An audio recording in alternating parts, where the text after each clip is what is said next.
আপনি ভালোভাবে চলতে চাইবেন, সমাজ আপনাকে বাধা দিবে, আশেপাশের লোকজন বাধা দিবে, এই তুই ভাত খাস না মরে যাবে, এই তুই এখন দৌড়াস খায়, মানে ভালো কাজ করছে আপনি তো, আপনি কি চুরি করছেন নাকি? বোঝেন না কথা? আপনি ভাত খানা তো ওর কী সমস্যা, আপনি কি ওর বাড়িতে ভাত এনে খাইতেন?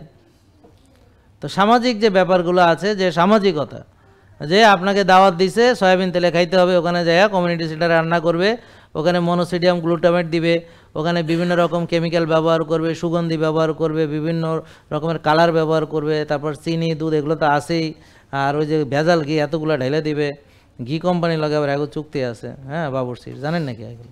আরও ভালো করে গভীরে যাবেন তাহলে সব জানতে পারবেন। খালি ডাক্তারেই কমিশন খায় না, সবাই খায়, বুঝতে পারছেন? ওই বাবুর্চিও ঘি কোম্পানি থেকে মাল পানি পায়। তারপর যারা রং বিক্রি করে বা হার্ডওয়্যারের দোকানদার, হেরা রং বেচা বিদেশ ভ্রমণ করে, ইউরোপিয়ান কান্ট্রিতে তাদেরকে রং কোম্পানি নিয়ে যায়। তো কমিশন তো সবাই খায়, খালি জমির দালালে খায় আর ডাক্তাররা খায় না, সবাই খায়। দোষ হলো ফাঙ্গাস মাছের। জেকে লাইফস্টাইল, ওষুধ মুক্ত সুস্থ জীবন।